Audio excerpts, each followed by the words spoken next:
fairly interesting. Fairly interesting. Maybe it's because I restarted my computer and I never booted up my sound thing. My sincerest apologies, everyone, but it's time to get started with One Piece, and now you guys couldn't even hear me at all, but yeah!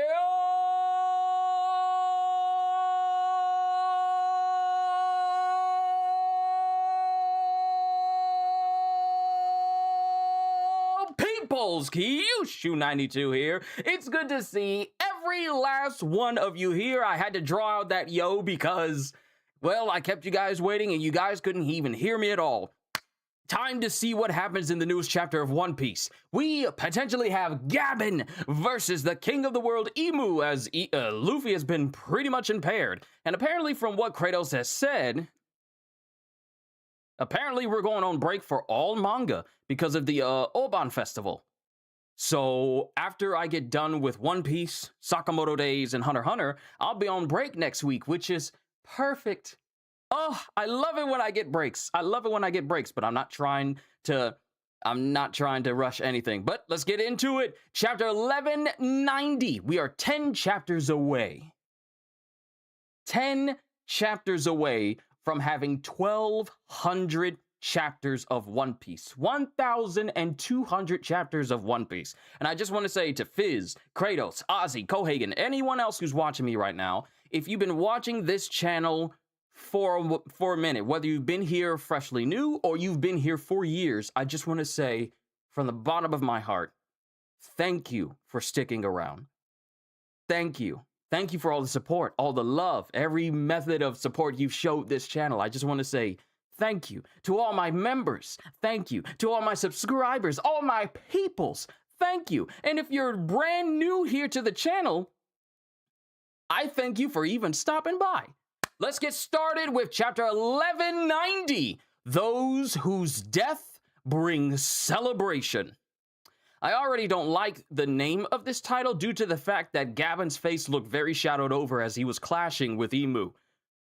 Chapter 1190, Those Whose Death Brings Celebration. Reader request. Shanks grilling fish for breakfast in a port town surrounded by cats by Koedo. And we have Shanks, and this is back when Shanks was younger and he still had an arm, because while he's serving this grilled fish to cats, we have Kid Luffy in the background trying to eat one of these grilled fish as well. And Gabin immediately clashes with Imu and saves Luffy. Mind you, Luffy is still impaled on the tree, but I'm pretty sure Gabin sliced it apart in order for Luffy to fall away. And Imu's just looking at Gabin, who's grinning like Roger. This is literally what Roger would do. He would be smiling this whole time, fighting the King of the World. And he repels Imu and stops him. And Luffy, actually, hold on. We get Imu's face, we get Gabin smiling like Roger, we get Luffy, who looks incredibly hurt, covered in blood. And then all of a sudden, Imu is no longer close to where they are. He backed up. And Luffy is sent tumbling away from... Oh. He's sent tumbling away, but the swords come... Oh, he's tumbling away, but the swords come out of his body. So Luffy is no longer impaled on the tree anymore.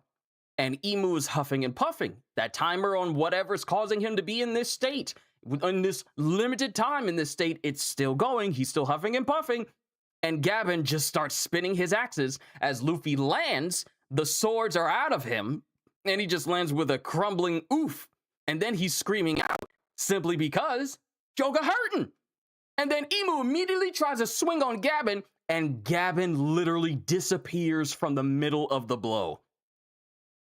You're a hideous sight, like nothing in the mortal world. Who art thou? One who knows the world. And this, ooh.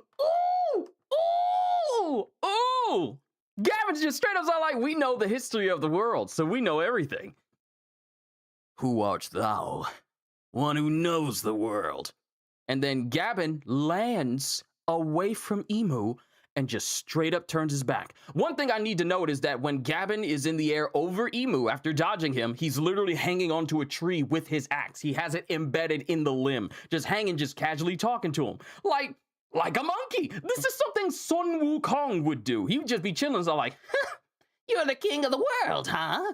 Yeah, you're not so tough. And just chilling.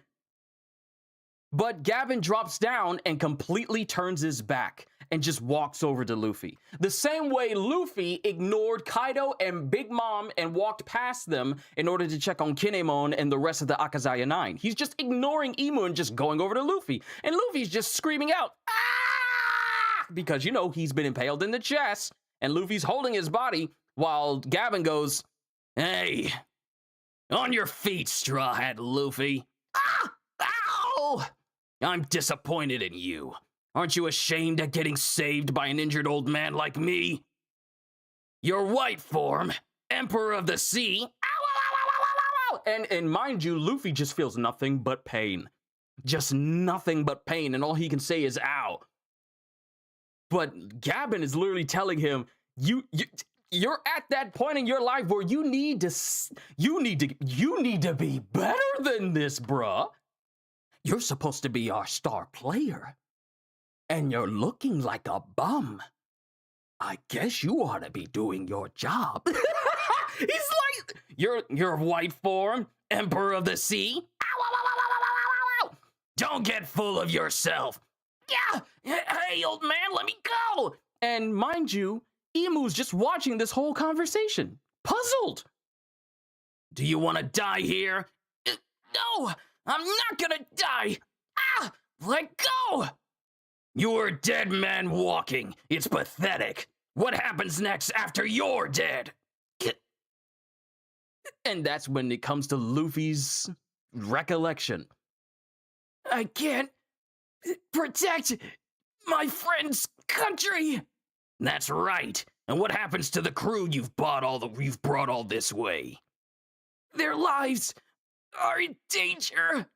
Correct. Now you listen closely. Bro, this speech from Gavin is like, Luffy, now's not the time for you to be palling around. Now it's the time for you to get on our level.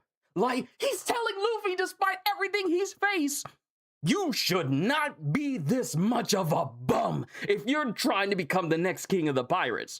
You ain't got time to be playing no games. Straighten up, act like you got some sense, and get out there and dust this fool. That's what he's saying. Gavin is saying, like, you're not where we are now. You need to get wise. This is almost like when Jinbei was talking to Luffy after he went on a rampage after the death of Ace. This is literally that conversation when Luffy was going off after coming out of his coma and waking up and realizing that Ace is gone. This is literally that conversation. Their lives are in danger. Correct. Now you listen closely. On this sea, the higher you rise, the more enemies you have. The King of the Pirates is a title for those whose death brings celebration, because everyone else wants to sit in that seat. And mind you, Gavin is just still holding him by the throat. He's not being gentle. He's giving him giving him a reality check. If you're imagining you can be king of the pirates with nothing but peace and sunshine and rainbows, save us all the trouble and go home. You're not cut out for this. And Gavin talking to him. He talking. He talking to him. You're not cut out for this. And then he just chucks Luffy. Now stay out of my way, brat. And he just tosses Luffy. And Emu's just watching while Luffy's constantly falling over. Darn it, that stupid old man talking all that trash about me. I'll show you. And then Gavin holds up his axes. Mantis axe style. Mantis plume. And Gavin starts fighting Emu. We have a style. We have a brand new fighting style. We haven't had a brand new fighting style from an opponent since Zoro introduced his King of Hell style in Wano. This is the first time we had someone say, like, this is my actual, vocalize their style of fighting right now. He doesn't hold Luffy by the neck, he holds him by the face. Hold on. But his hand's so big, it's also gripping the neck too. So that's the reason why I said that. It's not just around his face, he's literally holding him by his face and neck. But it kind of counts. It still counts. But yeah, Mantis Axe style. Mantis Plume! And he starts clashing with Imu, who's just deflecting him. Is this a joke to thee? You want to kill him, don't you? I do. And he's just clashing with Imu, while Luffy's just laying there on the ground. Does he really remind you so much of Joy Boy? And that's when Imu immediately gets his attention. It gets Imu's attention as soon as Joy Boy is mentioned. Who art thou? Dost thou recognize Mu? And he summons out another sword. Oh goodness, this is a brand new sword. Honebami Toshiro. It's a katana, but it has like this aura. It has like this weird aura, like this, almost like a specter that's coming off of this katana. And it has an extra long handguard as well. Honebami Toshiro.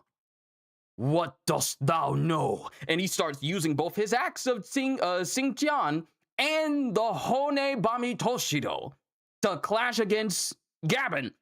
And Gabin is just like kind of deflecting it away. What dost thou know? The words of Joy Boy. And this gets Imu's attention again. But don't get it twisted. We're not blindly obedient to some man from the past we've never met before. We just want to see our captain's dream brought to light. And then Imu starts coughing, and he starts coughing up blood. Captain. Oh, I'm gonna get that old man for making fun of me. Heal, get better. Just a moment is all I need. Who is this, Captain? The king of the pirates, Goldie Roger. Ooh, Goldie Roger's name. Oh, and then something comes to Imu's recollection. This disgusts, as he's speaking to the elders. This disgusts Mu. Why is the D on the king of the pirates? Spread not that name. That's how Goldie Roger's name got turned into Gold Roger. This conversation. Spread not that name. Yes, great one. I see. The very man who turned this into the era of piracy. And why would the remnants of his crew protect Straw Hat Luffy? Because you're going out of your way to eliminate him. Is that not proof enough? Even if you see him as a threat. And then we get flashback of Roger speaking. Someone would be born and eventually surpass us. We were just too early. If even you see him as a threat, then you're telling us that this boy is the very man we've all been waiting for. Bro, and we get Gabin, we get Rayleigh, we get Crocus, we get Shanks, we get Odin, we get Whitebeard! The one Roger has been waiting for is Luffy! And then we just cut to Luffy's bleeding, pained face, and he goes... And Imu goes, indeed, we have been foolish. Perhaps we have mistaken numerous mere coincidences for destiny. Let us end that now. And he starts using stigma. And the flame is literally on Luffy's chest. And it's just smiling, because you know he has a surefire way of hitting someone with that. No, you idiot. Wait! And then all of a sudden, I think Gabin disappears. And he disappears. He disappears and leaps above Imu. Sorry about this one, Jewel Tree Adam. It wasn't my intent to eat you. Oh, snap, the Mountain Eater's about to prove to us why he's called that. Ow! And then he starts overcharging with Conquerors. Ow! Darn these creaky joints. It sucks getting old. Old jerk. I don't care if he is friends with Rayleigh. Stig. And before Emu can say anything, before Emu can even finish the word stigma, Gabin swipes with so much strength and so much advanced Conquerors, he slices apart the entire area with Gate of God. He sliced apart everything. Full branches of Elbaf just instantly cut through. This is the strength of the Roger Pirates. And then he just... The whole branch just cut apart. And Emu can't even finish Stigma as he's just bracing himself as he starts falling. Still the Pirate King's crew, even decrepit. And Gabin is huffing and puffing. Thou art so determined to believe. Yachi Takeru! Honebami! And Gabin is just sending endless slashes all over the place, but we see that weird specter from the Honebami. And Gabin is just slicing everything. But Emu can't even do anything as he's just merely trying to cover himself. Like you aren't? Because Emu says, like, thou art so determined to believe. Like you aren't? And Emu's only looking at him as he's getting hit by all these blows and he's bleeding. Then we cut to the underworld as a whole full-on branch of the Tree of Elbaf just literally falls into the underworld itself. And it falls and it crushes a mountain. It crushes an entire mountain. That's how big one of the branches are. It just crushes a mountain. Then we get to the Sun World because of these branches falling can be felt all the way up there. The underworld. And then we get the branches falling. The Sun World. And everyone notices, what was that? Ah! And, Gerd is still taking care of Loki. Was that Luffy? No, it's not. There's someone else up there. Someone devastatingly strong. We have another example. Usopp is actually starting to be able to tell. He can sense how strong Gabin is. He doesn't know it's Gabin, but he can tell that there's someone strong over there. Okay, Oda, I see you starting to introduce Usopp's observation haki more and more again. There's someone else up there. Someone devastatingly strong. Huh? And then we cut to Gabin, because after that, we have him laying on his back. Axes at his side. And he lost his left arm. Gabin has not died. Hold on.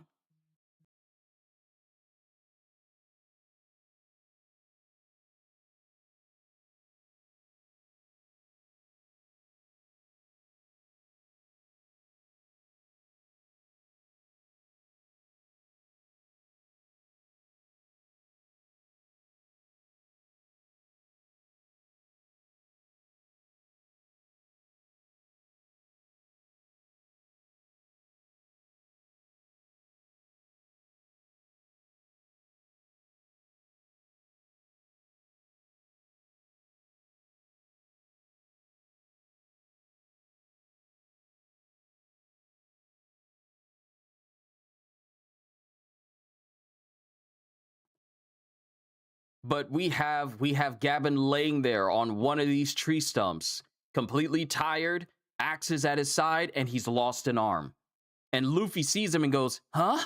Old man!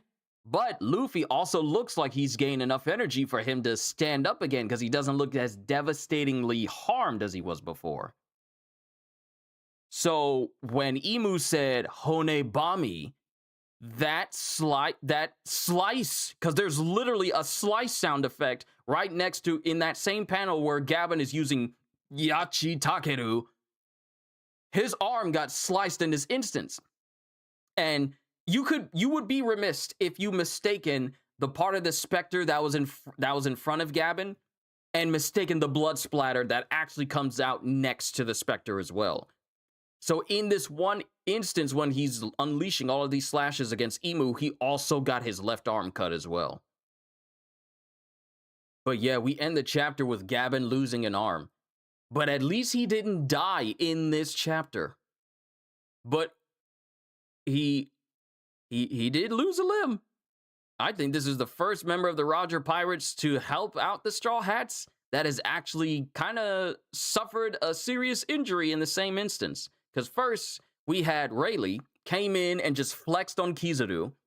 And, well, we just seen him flexing ever since. But we get Gavin, and he loses his arm defending. Mind you, of all the opponents he could have lost his arm to, it makes sense that one of the most powerful characters in One Piece was actually capable of doing it. But that's where we end this chapter, and we're going on break after this as well. We're going on break after Gavin uses Yachi Takeru to defend Luffy. Man, Gavin coming, those whose death brings celebration. Now I understand the meaning of this title. The death of Roger brought celebration to those that never supported pirates and the Navy as well. And Gavin just straight up tosses Luffy around, telling him that you want to gain the mantle of someone whose death will bring about the celebration from other people. You need to be on a... This is the chapter where Luffy was literally told, you cannot be this weak if you want to be the king of the pirates. Everything... you're forgetting Shanks Q, literally the first person to defend Luffy.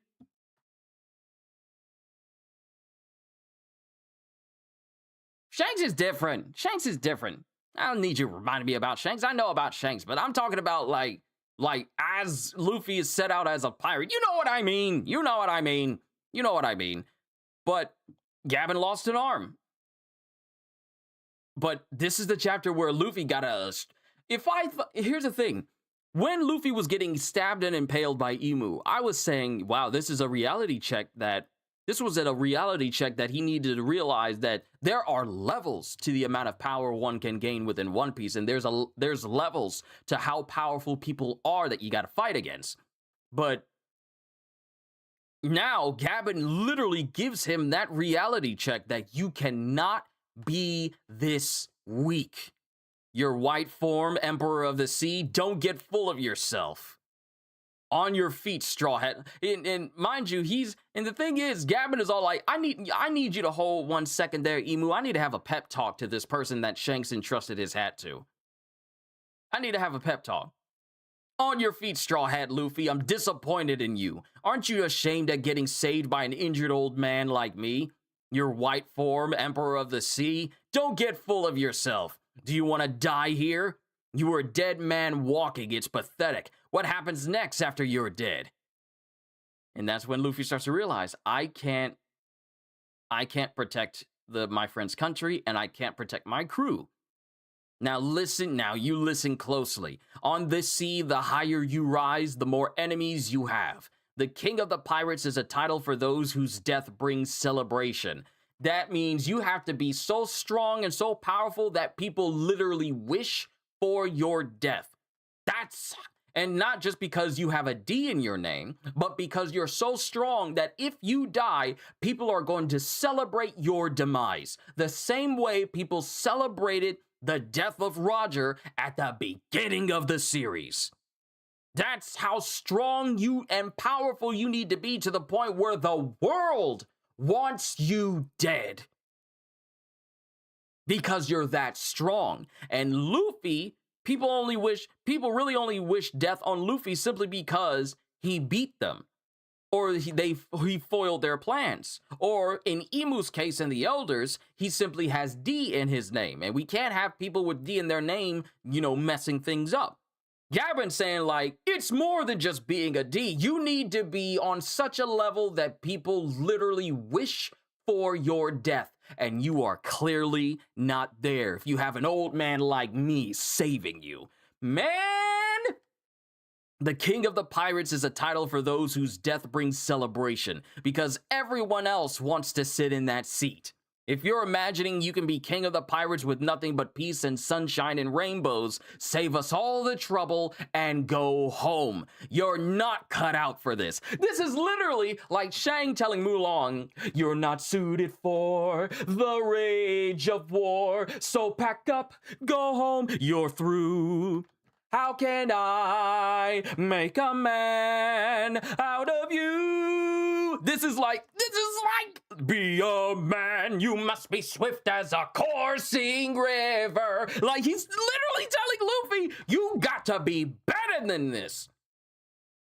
Your white form, Emperor of the Sea, peace has cost you your strength. Victory has defeated you. This is literally that. He's telling Luffy, you are not where you need to be if you really want to be King of the Pirates. This Gear 5 form, this Nika form that you have, not enough. You've been proclaimed Emperor of the Sea, not enough. You gotta be so strong that generations want you dead.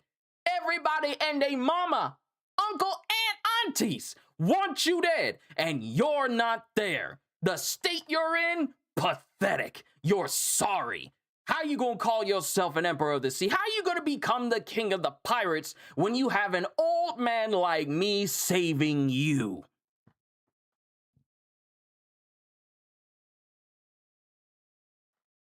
Whew, if Luffy getting stabbed in the form where he regards it as and the thing is, Luffy did it to himself. You want to know? Because he said, like, this is my peak. This is my strongest gear. This is where this is my peak. This is my strongest gear. And this is my strongest. And Gammon says, like, it's not enough.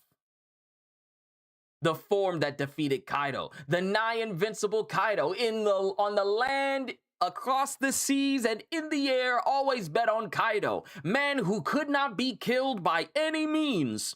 The very form that defeated that thing, Gammon says, not enough.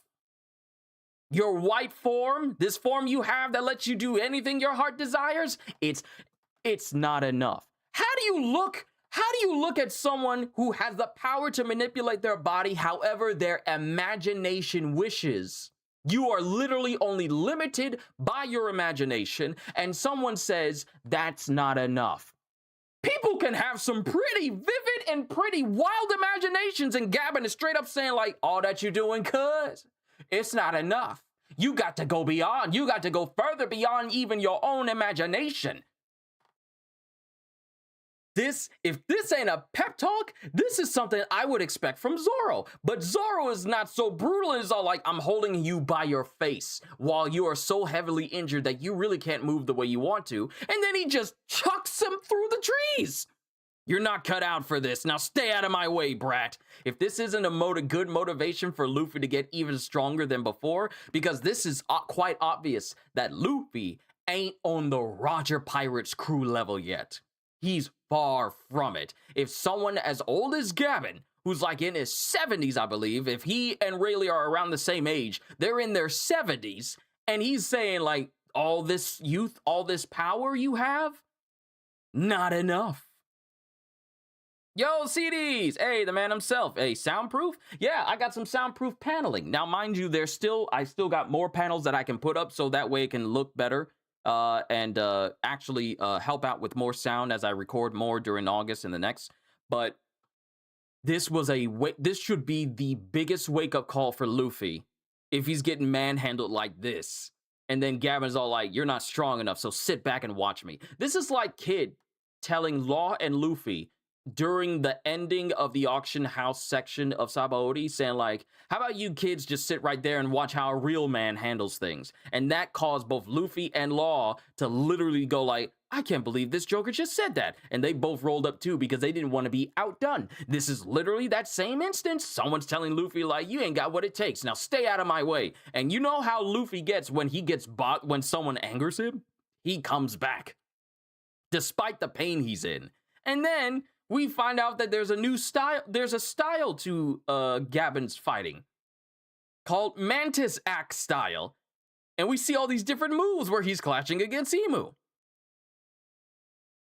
And Imu's all like, is this a joke to you? You want to kill him, don't you? I do. Does he really remind you so much of Joy Boy? And that gets Imu's attention, and then he pulls out a brand new sword called Honebami Toshiro, which is apparently yet another cursed sword that he just pulls right out of his Omen ring. And he starts clashing with Gabin. Actually, hold on. Oh, I didn't notice this. He actually manages to cut Gabin when he says, "What dost thou know?" I didn't really pay attention to that. He actually cuts into Gabin's shoulder. His right shoulder. Not his left arm that gets cut off later, but he actually slices into Gabin's shoulder. I think the specter that's floating off of the sword also doubles as a blade as well, because it shows it going straight across his body when it did that. So not only do you have to avoid the blade, but you also got to avoid the little black ghosty that's attached to it as well, because that functions. It looks like it functions as a blade too, because he visibly gets cut by it. And Gabin goes, "The words of Joy Boy, but don't get it twisted. We're not blindly obedient to some man from the past we've never met before. We just want to see our captain's dream brought to light." Then Imu's all like, "Captain, King of the Pirates, Gold D. Roger." And then Imu remembers about Roger's name from back then. "I see, the very man who turned this into the era of piracy. And why would the remnants of his crew protect Straw Hat Luffy? Because you're going out of your way to eliminate him. Is that not proof enough? If even you see him as a threat, then you're telling us that this boy is the very man we've all been waiting for." And when he says the person that they've all been waiting for, he means himself, Rayleigh, Crocus, Shanks, Odin, and Whitebeard. So now we know the person that they've all been waiting for, that individual, was actually Luffy himself. Not by name, but by the individual that they were hoping and searching for. "Indeed, we have been foolish. Perhaps we have mistaken numerous mere coincidences for destiny. Let us end that now." And then we get one of the most powerful moves we have ever seen from Rayleigh, as he uses this move called Gate of God before Imu could even use Stigma, and slices apart the trees. Slices apart one entire branch of Elbaf by himself. Remember, the giant said that they had to cut off an entire branch when it caught fire and let it fall off the tree itself, lest all of Elbaf be engulfed in flames. I'm pretty sure it probably took the giants quite a minute for them to cut off an entire branch that had a village attached to it. Gabin does it by himself. Literally slices off a whole branch. Mind you, this branch in particular isn't as big as the one that can house an entire village, but it's still a giant branch, though, that he just slices off entirely. And the thing is, when he uses Gate of God, he's like complaining about his joints. So he uses that, and it also looks like the thing is, the places that get cut are exactly placed where beams of Conqueror's hockey lightning comes off and slices through the trees themselves. And one hits Imu, but he protects himself with Omen flames. Not Odin flames, but Omen flames. He protects himself from it with it. And the pieces just start to fall through the air. And then he just goes, "Still the Pirate King's crew, even decrepit." And Gabin is definitely huffing and puffing, because using this much hockey, which I want to believe is the same level of hockey that Garp and Roger used in order to bring down rocks, like critical mass hockey. Thou art so determined to believe. And they both unleash their own attacks on each other with Honebami and Yachi Takeru. And Gabin winds up losing an arm in the process, but Imu also suffered some bleeding as well. Mind you, his body can regenerate and it's immortal, so it really doesn't stay, regardless of how much he's actually bled throughout all of these fights he's been in. But all those pieces fall to the underworld, crushing a whole mountain. Let that sink in for a moment. A mountain was crushed by one of the branches of Elbaf. An entire mountain was crushed.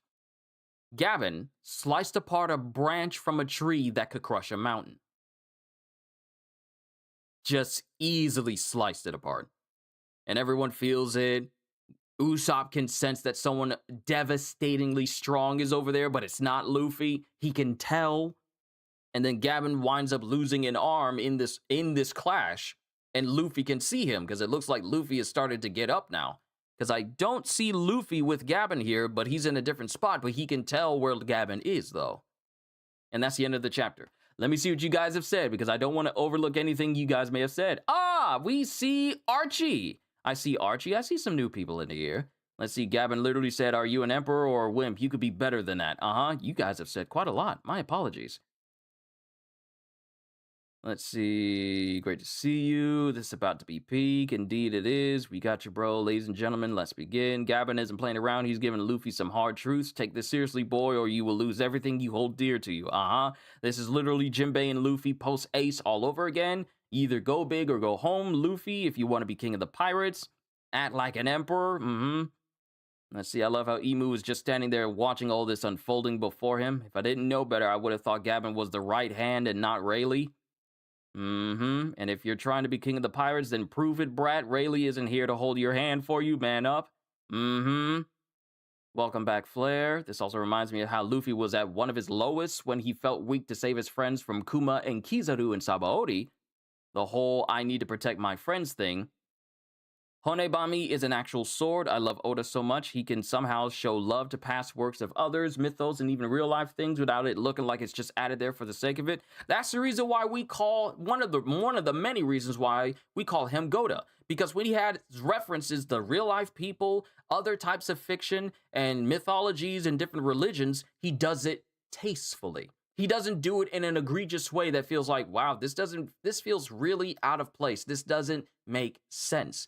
Oda does it tastefully because he does his research. He does his homework. He don't ask ChatGPT, okay, what would feel right here? Like a lot of people do. He does his research. He knows what he's talking about. He knows what he's looking up, and it fits so well. That's why I love his writing.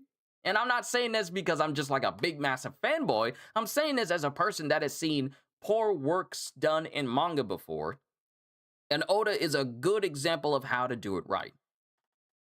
Luffy is next in line. Gavin kind of screwed up there by bringing Emu's attention back to Luffy there, but now he's about to pop off. My notifications are broke. It's all good, anime. It's all good, anime juke. In other translations, Gate of God is simply translated as Kamudo, which is basically the kanji version, which is also similar to Raj's Kamusari, aka Divine Departure, which is a neat detail. So that means that Rayleigh, does Rayleigh have any name moves? I don't think Rayleigh has any name moves himself. We got Roger with Divine Departure, and now we have Gavin with Gate of God. I wonder if Rayleigh has a version of Kamu something, another member of the Roger Pirates to lose an arm in order to save Luffy, only this time Luffy isn't going to just sit there and cry. It's on now. Yeah, Gavin got. Bring back memories. Shanks lost his arm to protect Luffy, and Gavin now lost his arm to protect Luffy. And it's coming full circle. Yeah, both Gavin and Shanks both lost their left arms in the process of protecting Luffy. Both of them. What is it with Oda and left arms? If I had a nickel for every time a pirate in One Piece lost a left arm, I'd have 3 nickels, which isn't a lot, but it's weird it happened thrice. And you know what's even funnier? We really don't know just how strong Crocus is. And he's the ship's doctor. I think it's because it's easier for him to draw people without limbs, so there's no mix-up as to drawing the wrong limb missing. I only say that because it's always the left arm and not the right one. Let's see, exactly, Captain, tell that to Shanks. Yeah, I'm just seeing people always cuts off left arms of people who will be alive, so he doesn't mistakenly draw the wrong arm missing. It's more of an ease for drawing than a specific choice. Love the Luffy slander. It's crazy. Let's see. In your white form, you can't even beat your grandpa. Yeah, this chapter was fire. Gavin was a beast. No fear in that man. Fighting the king of demons itself, Emu. Do you guys think it's okay to Luffy just healing himself if he wills it? It's almost like he's a go. Oh, wait. It's possible. We don't know the fullest extent of what the Hito no Mi Madonika can do, but we do know it allows Luffy to use his own imagination to cause different things to happen. I mean, this dude turned himself into Robin Williams' genie. He literally turned himself into that, complete with a smoky bottom half of a body. I'm not surprised by anything else he does now. But yeah, we're getting a 2-week break. So did you hear that, Teach? Luffy is the one Roger is waiting for. Imu probably only has a few chapters left unless we cut away to see Zoro and Sanji's duel. We still got to resolve that. That's still something that's going on. You meant Oda Flame? No, I meant Omen. Reminded me of when Garp nuked the city and said, darn, not enough damage. I'm off my game. Which means that what Gabin has done here, we now know how he essentially got called Mountain Eater. He did Gate of God on that mountain protecting Roger, and it sliced the whole mountain off. Oda, I thank you for making One Piece because this manga and anime is an adventure all by itself and it's special. It really is. It really is. Rayleigh definitely does. We saw one in the God Valley flashback in Somers, but not a God theme one. We haven't seen a named attack from him with that theme yet. Crocodile is missing his left hand, the only exception. Yeah, I think Shonen Jump is as a whole is on break, so I believe every series is on break. You guys had said it. And this is Halster. Good to see you first. But they had mentioned it in the chat before I started the stream that we're all going on a big break. All manga is going on a big break for next week. So I get a break aside from reacting to the one episode of One Piece. So I'm looking forward to Sunday because it's nice to relax just a little bit more on Sundays, but yeah. Let's see. Good to see you too. How's your day been? Day's been good. Yeah, the Oban Festival in Japan. And mind you, they're having this festival right after they had that big earthquake that happened, that 7.1 earthquake that happened with them not too long ago. And I think a mall exploded when that earthquake happened over there. It was in Kuma something. I don't think it's called Kumamatsu. It's called Kuma something over there in Japan. But now that we caught up with the chapter and I said my piece, it's time for the summary! Chapter 1190. I gotta get my summary voice ready. Chapter 190. Gabin and Imu's clash cuts the tree Luffy was impaled to down, while also dislodging the swords from his body. When Imu attacks again, Gabin quickly dodges by jumping into the air while calling Imu something not of their world. Imu asks Gabin who he is. Let me move this to the side. And he simply says he is someone who knows of the world. After he lands, Gabin walks over to Luffy and picks him up by the scruff of his shirt while scolding him for needing to be rescued by an injured old man such as himself. Gabin tells Luffy that he should not get full of himself just because he's now an emperor or that he has awakened his devil fruit, and then asks if he plans on dying here, to which Luffy retorts he does not, even though Gabin reminds him he almost did, and if he did, then there would be no one left to defend Elbaf or protect his crew. Gabin then tells Luffy that the higher he rises to prominence, the more enemies he will gain, and that the Pirate King title is reserved for someone who everyone wants dead because it means they can sit on that throne. And if he thinks he can achieve that title while thinking everything will be easy peasy, he should go back home because it proves he isn't cut out for this life.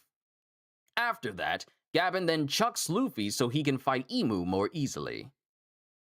Luffy gets mad at Gabin for what he said as Gabin attacks Imu with Mantis Axe style, Mantis Plume, but Imu blocks and asks Gabin if he is seriously trying to protect Luffy, to which Gabin confirms he is because he knows how badly Imu wants to kill him, figuring he reminds him that much of Joy Boy.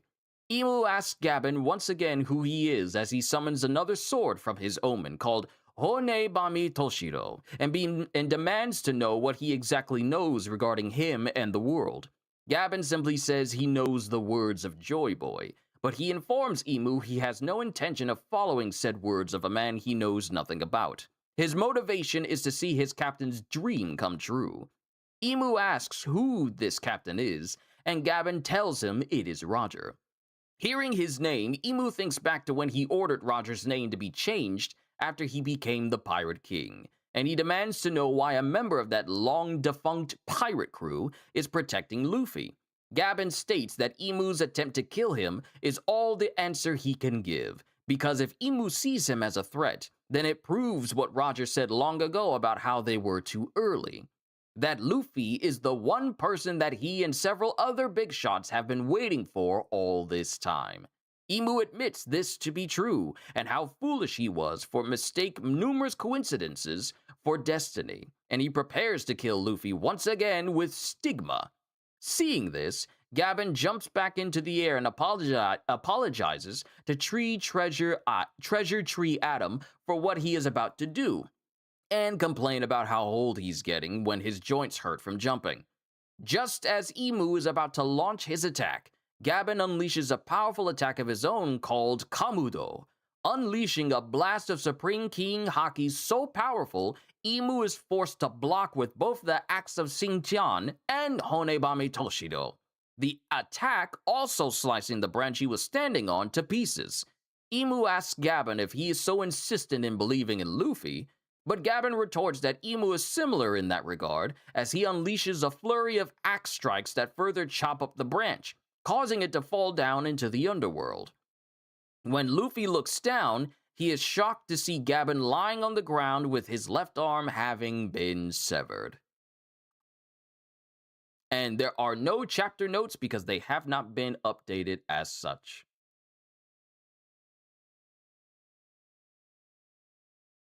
Where can we see manga chapters? You can either go on Viz or Manga Plus. I don't show them because they're copyrighted and they can definitely most assuredly get me in trouble. I literally just had I had the only strike on my channel, recent strike on my channel lifted literally yesterday because of me not properly covering up the way I should have. I've gotten better, so now we shouldn't have that problem, but showcasing copyrighted stuff like that will get you in trouble. Major trouble.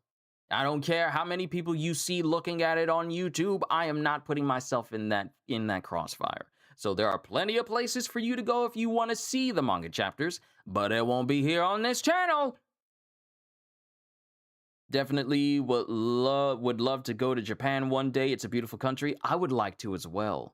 And I definitely will not behave like a tourist that, you know, is all like, oh, let me take a picture of everything. There's a certain amount of respect you need to have for a country that you don't live in or originate from that should be conveyed for anyone on the outside actually visiting. There's a reason why there's such a despondent reaction to people from America coming to Japan, because they all they see is just the country that gave us, like, you know, old-timey samurai movies and anime and manga and all that, and people don't know how to properly act. But there's a certain level of decorum one is expected to have when you go over there. So, and I know this is a bit out of place to say, but it's like, should I ever go to Japan in the future, I'm gonna treat it with the exact respect it truly deserves. I ain't going over there as an American who's all like, this is the birthplace of manga. I'm going over there because it's like a beautiful country that I would like to visit. And it just happens to be the origin of anime and manga. So one day.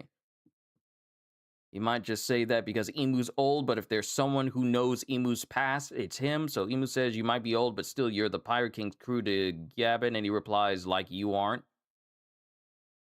Where does it say that? Also, I think we might have a bit of confirmation that Imu was in Joy Boy's crew, by the way.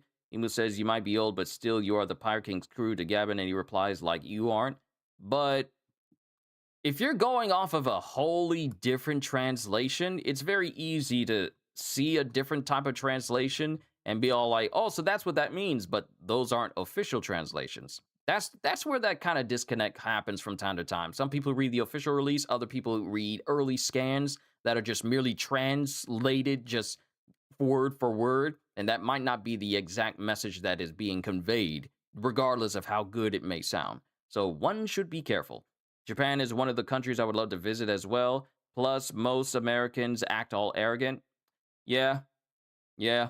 I'll be the first to say it. As a citizen of America, we are not the greatest country in the world, and we are far too dumb as a country. I'm just gonna say it like this because I don't like to take it any further. As a country, we are probably one of the dumbest countries to exist. Mind you, not everyone in America is dumb, but there's enough dumb people in America to make us look that way to everyone on the outside, which is unfortunate. So,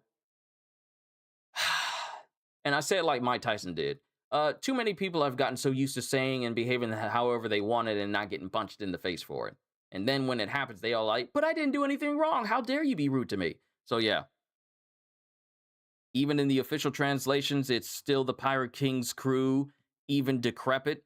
Yeah, but that does not change, but that doesn't link back to, that doesn't seem like it matches up with might be old, but you're still the Pirate King's crew. Still the Pirate King's crew, even decrepit. Yeah, yeah, so he might just say that because Emu's old, but if there's someone who knows Emu's past, it's him. I just see it as like still the Pirate King's crew, even decrepit. Despite the age, is like you're still this strong, even as old as you are. I don't see that as like a link to Joy Boy, though. I definitely don't see where that comes in at any point. Thou art so determined to believe, like you aren't. And then we just see all that and everything. And sanctimonious, yeah, yeah. And entitled and sanctimonious, yeah, yeah, yeah. It's unfortunate. So, if I have anyone watching from Japan, I apologize for every American that goes over to Japan and acts like that country belongs to them, or we're holier than thou, or we're better than you in any way. This is a country that can't even love each other right. So we should not be trying to preach to the choir to anybody outside of our own country, and we can't even love each other the way we're supposed to. So, but yeah, one day I would like to, going back on topic, one day I would like to go to Japan and just enjoy it as it is. I have friends who have been there and they say it's absolutely beautiful. That, Thailand, and Singapore as well. I would definitely like to visit those countries and get a taste of what it's like to have a country that cares about its citizens, you know? But that's all I'm going to say about that. But this was a, what the, what? How did my screen get, what was that? Why did the image? I think I forgot to set it so that it didn't autofocus. Wow, I didn't even set that. So that means that all the times I've been leaning in and leaning out, it's been focusing and autofocusing. My bad, everyone, and I've been doing this for going on almost an hour? My sincerest apologies. Sorry about that. This was a good chapter. This was actually a good chapter, because I want to bring this to a close, because I got food, and I want to eat that before I get started with Sakamoto Days, because there's a lot happening in Sakamoto Days. But, good chapter, and a good one to go on break from. It's been an hour, almost. We got like a couple of minutes. We got like 6 minutes. But here's one thing I want to look up. So, let me see. Honebami Toshiro. I want to look that up. And then let me pull up Gabbin and Gate of God. Scopper Gabbin. That is so crazy. So let me pull up Axemanship. Let's see, observation. Yaso Takeru, Yachi Takeru, Futenraku, Kamakiri Buppo Torobai, Kamudo. They haven't updated that either. Like, they really haven't updated that either, because it just says Kamudo, literally God Gate. In the Viz translation, this is called Gate of God. It doesn't have a description of what it actually is. But we have Kamakiri Buppo Torobai, which translates to Mantis Axe Style Mantis Plume, which is literally a literal translation. It's just a carbon copy in the Viz translation. The name of this technique is likely upon on Torobai, the Japanese name of Wintersweet, specifically the cultivar C. Praecox grandiflorus.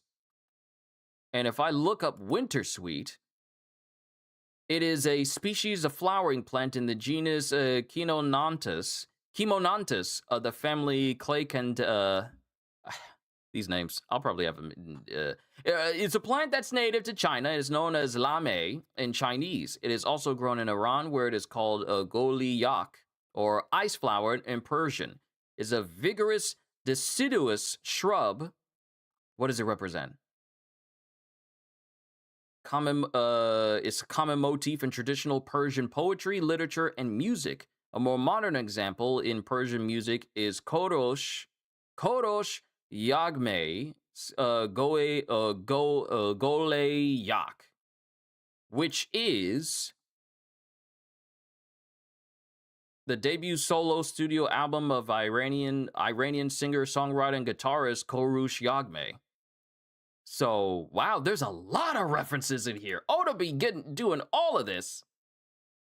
Blur lines. Blur lines. If you can't see Qushu's face clear, let me tweak the settings so you can see me here. Let me stop. But we got Yaso Takeru, Yachi Takeru, 8,000 tribal leaders. So Yaso Takeru translates to 80 tribal leaders. Yachi Takeru is 8,000 tribal leaders. A variant of Yaso Takeru where Gaben first infuses his axes with Supreme King Haki before unleashing a barrage of slashes. This was first used against Imu, being powerful enough to put the latter on the defensive and destroy a whole mountain-sized branch of the treasure tree atom. So now we know what move he used to basically completely decimate an entire mountain and make it completely level. Then we have Futen Takeru, but he uses against Somers. Man, I wish we could have a description of Kambudo, but it's so I wish we had that. I wish we had that name of it. I wish we had the description of it. Because if Yachi Takeru was what he was using to slice apart more and more of the branches, then what is Kamudo? What is Gate of God then? But leaving that, looking into the Honebami Toshido. Honebami Toshido is a katana that once belonged to an ancestor of the world nobles. Let's see, he can summon this through his Devil Fruit ability. So now we have another named sword. We have another named sword of the first 20. So going through that, we officially have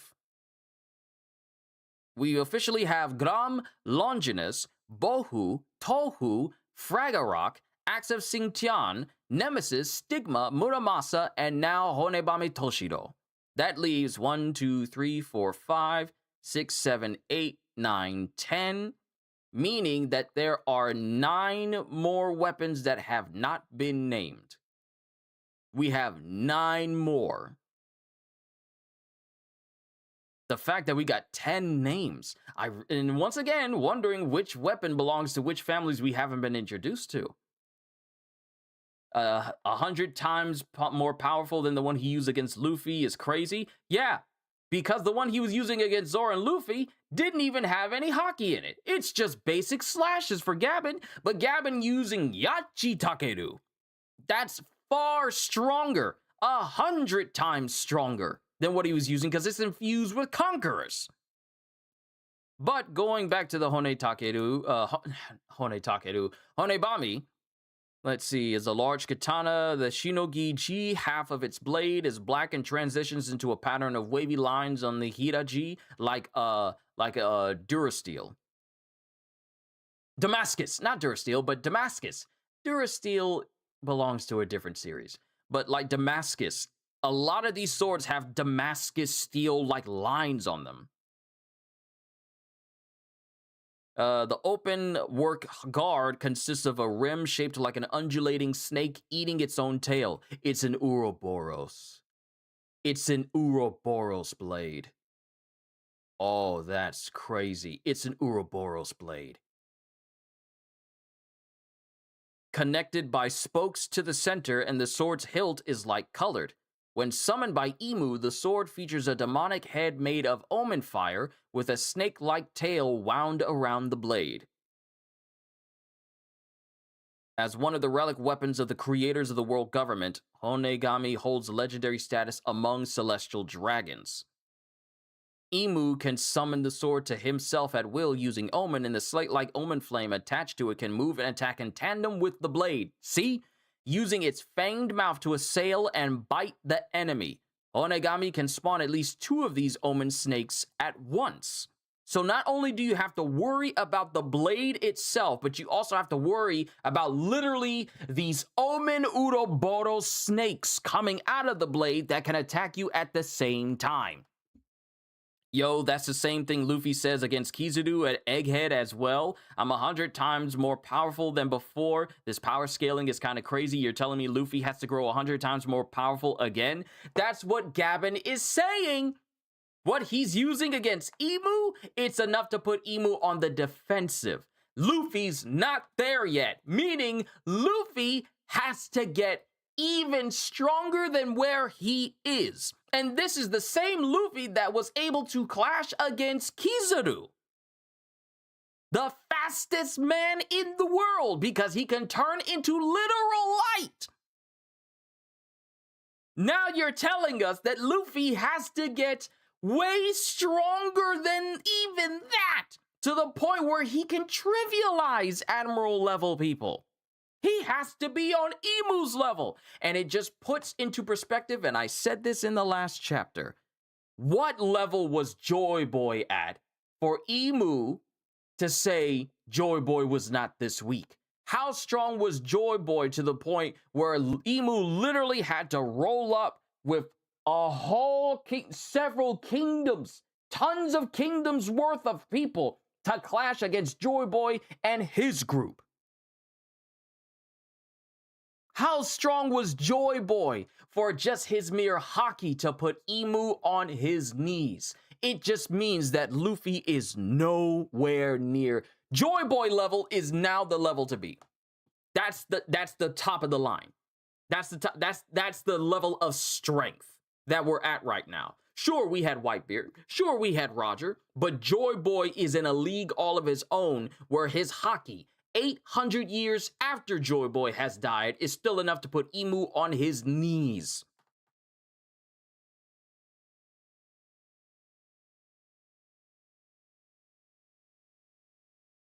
Luffy has to reach Joy Boy levels if he intends to beat Emu. And we don't even know how strong Joy Boy was. We just know from remnants of him, a semblance of him. What if this is when the Mother Flame comes in? What if it's a booster? It's not. It's meant to be an endless power source, which is why Vegapunk was, doing experiments on it and learning about it. It is meant to be a power source. Endless energy. It's not a booster. It's meant to be endless energy for everyone. But the world government wants it for themselves because the world doesn't need more progress. It's not a biological booster that can give you, it's not like an outside booster where it can make you stronger. It's not like getting a Dragon Ball wish and you become stronger, or gaining a new Super Saiyan form.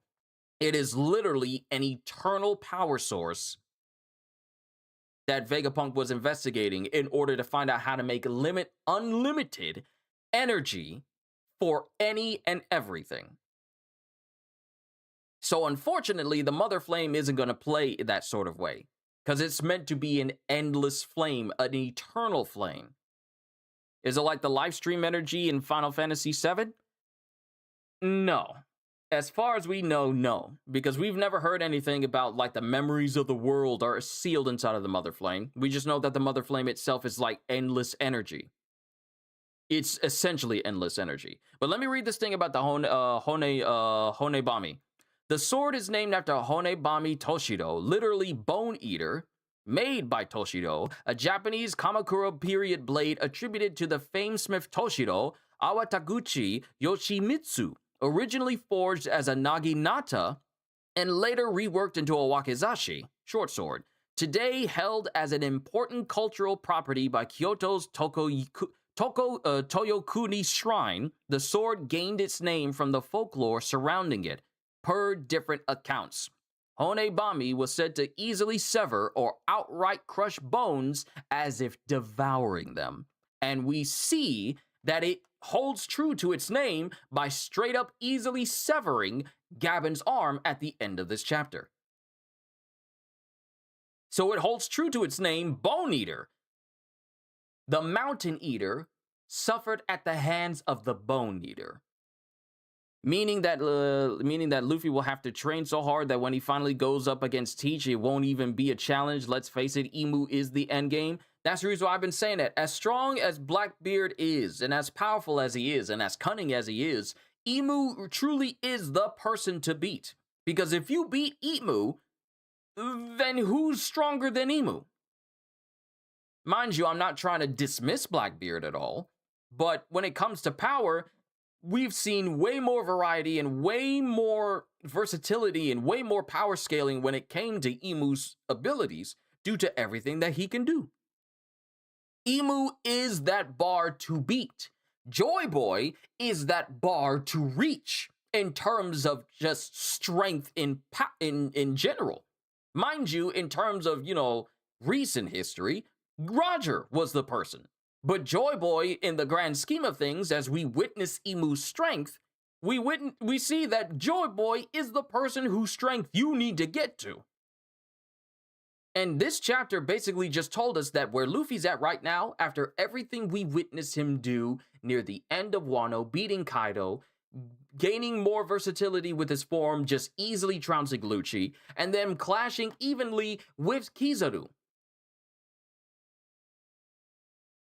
We now, and even in the face of him sensing Joy Boy's haki, he was just utterly mesmerized witnessing it. We now realize that everything we've witnessed Luffy do ever since he gained access to his awakened state, it's not enough. Not even close. Because, if the last chapter was anything to go by, Luffy straight up getting impaled by Emu easily in this form after we seen Luffy shrug off in everything that he ever got hit by, from getting smacked in the back of the head by Kaido, smashed into him, literally getting crushed into his own body by Kaido, him getting kicked away by Kizaru. Mind you, that was in his Gear 4 state, but him clashing with Kizaru, and then even swallowing a laser from him, only commenting on how hot it was. Everything we've seen Luffy just shrug off and survive, it's clearly not enough to be at your most free. Because you being at your most free apparently does not mean you're at your most powerful. Or as powerful as you should be. Gaben said, "Scrub, get good or you're going to die. And everything you hold dear will die with you."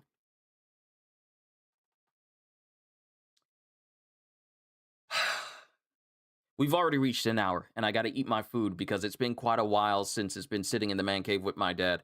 But, ladies and gentlemen, we go on break with Gaben fully acknowledging. The pages pretty much acknowledge. Because we were all talking about, wow, Luffy's not at that level yet. But this chapter today basically just vocally told us that Luffy is not where he needs to be if he ever wants to fully face off against Emu and truly call himself the King of the Pirates if he wants to actually gain that title.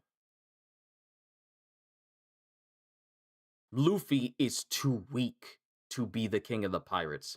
And I say this after everything he's been through. This chapter literally just told us that Luffy is too weak to be there now. He's too weak to be called the King of the Pirates anytime soon. He's too weak.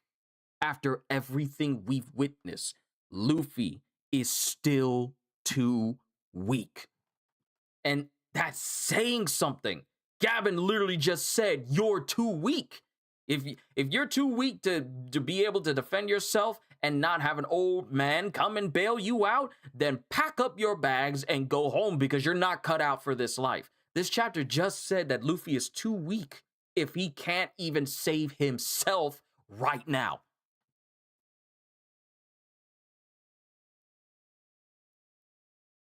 That's crazy. After all we witnessed,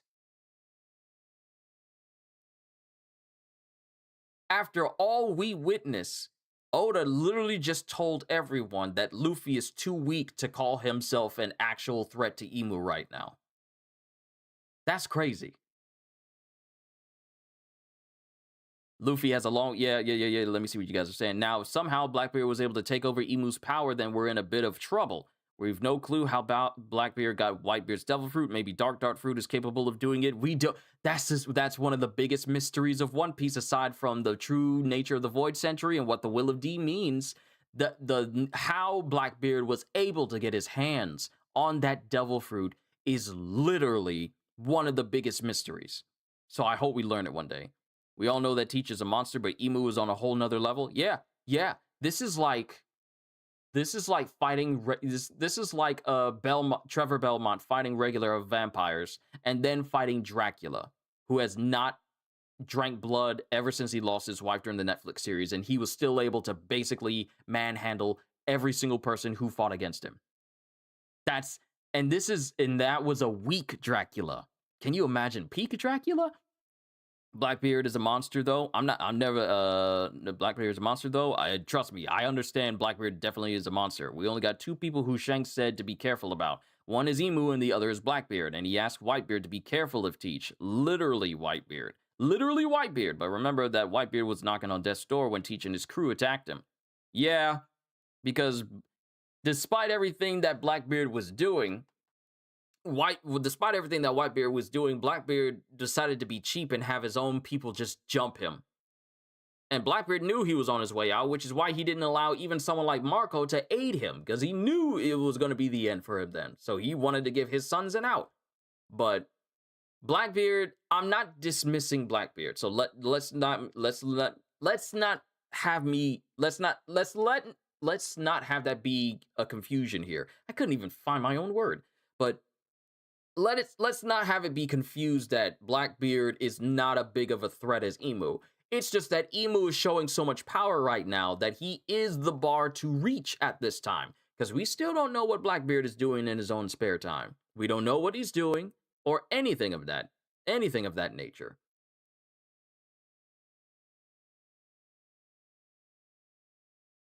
I wouldn't run off Blackbeard regardless. He's still a bit of a mystery, but he will definitely be a force to be reckoned with. Blackbeard is like 3 plans ahead of everyone whenever we see him. We've seen it in Marineford. We saw it before Marineford. He was planning that ever since his whole purpose for getting on Whitebeard's crew was because he himself said the best chances of me getting my hands on the Dark fruit was to roll with a member of the roll on Whitebeard's crew. And the only reason why Whitebeard took him is because he knew that Blackbeard was Rox's son.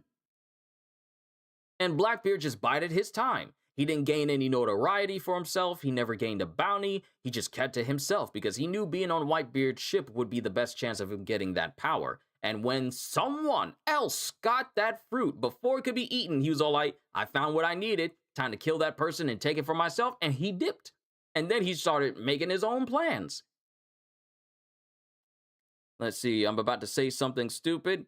What if Teach Rocks is related to Emu? Meaning, what if Emu is the D family? He is probably like the abandoned or cursed child, and he grew up hatred towards the D family. Maybe that's why Blackbeard can use 2 devil fruits.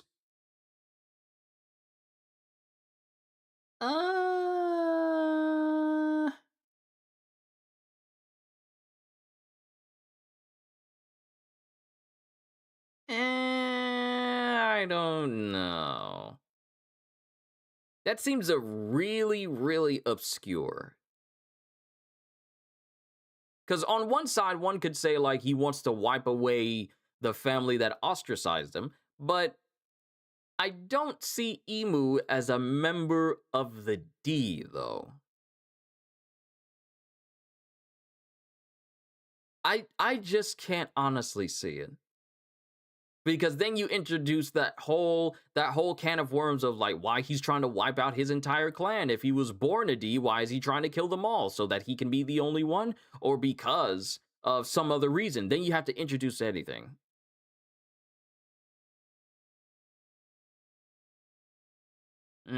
I don't see it. If Teach and Rocks weren't Davy Clan, you would have given it a thought. I would have given it a thought too if Teach and Rocks weren't part of the Davy Clan. But I just don't feel like that's a thing. I don't know. I honestly can't get behind that idea. It's a theory. I'm not going to dismiss it, but I can't really get behind that notion. That would make Emu a D, which I highly doubt. Yeah, I'm in that same ballpark as well because every single time Emu speaks of the D, he's always talking about like it needs to be eradicated or it needs to be subdued in certain ways. And of course, with your theory, it'd be like, well, I don't want anyone else that has a D in their name to have all uh to because then if that was the case, if he really was related, and if Emu was a D, he would not have behaved the way he did when Lily's name was mentioned the way it was. I don't know. I'm not feeling it. I'm gonna put that case on the side since you like being on the cold hill. Yeah, you do. You like being on that hill by yourself, bro. You was up there when you was saying that Whitebeard was the one who betrayed the Rock's pirates, and it turned out to be Don Marlin instead. No, it turned out to be Wang Ji instead. You know, the father of Caribou. It turned out to be him who betrayed them. You was on that hill by yourself when you said that. I think Whitebeard's the one that betrayed the Rock's pirates. Ozoku, yeah. You were the one who was saying that. You were the one who was saying, like, I think Whitebeard's the one who betrayed the Rock's pirates. And I said, like, the same man who said he wants to have his own family? The same person that enjoys camaraderie? He gonna be the one to betray everyone? And I literally said that Whitebeard ain't no snitch. He don't tell on nobody. But yeah, I was on you for 2 weeks. Don't get it twisted. I was on your case for 2 weeks. And the moment we found out that Whitebeard wasn't the one who betrayed them, I looked at you. I looked at you just like this. I leaned in. This is before I had my new setup. This is before I had my new desk. This is before I had these panels. This is before everything changed. I looked at you like this. Huh. But yeah, good chapter. Sorry, I gotta let you guys go because I need to eat my food. And then we'll move on with Sakamoto Days to see how things go on, because that's going to be an interesting chapter. I'm so sorry if I kept you guys too long. I know it's been like an hour and 18 minutes since the stream's been live. I've been holding you guys up for far too long. I apologize. We'll definitely pick up with this at the next chapter we get, and at our reflections for the end of this month. But overall, good chapter. It had me out my seat. It had me doing the ministry of silly walks over here from Monty Python. Just had me going all over the place. But we're going on break. That was almost as bad as his current agenda of wanting Sanji to use his hands. Kohagen gonna be on that hill by himself. That ain't changing. He gonna be on that hill by himself, hoping that Sanji, the cook who values his hands for cooking food, will start using his hands to fight. It ain't gonna happen, Captain. But let me let you guys go so I can eat my food. Then we'll get started with Sakamoto Days after that. Thank you for your patience. With that being said, let me also say that I truly appreciate your support and everything that you guys have ever shown me throughout my history of being a YouTuber, especially with me leaving my last job and then doing this full time. I just want to say thank you.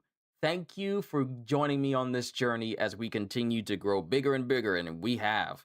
I just want to say you guys are absolutely amazing, and you help make this channel as immense and as awesome as it is. I'm grateful. I'm grateful to all of you. But I'm done. Time for me to eat. Hope y'all enjoyed. Can't wait to see you all in my next video. Like and subscribe if you haven't already. Even check out my membership here on YouTube or over on Patreon if you feel like supporting the channel in other ways, because I am always looking forward to entertaining you.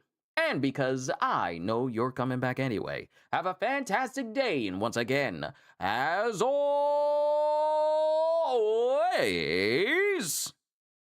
later peoples, time to eat.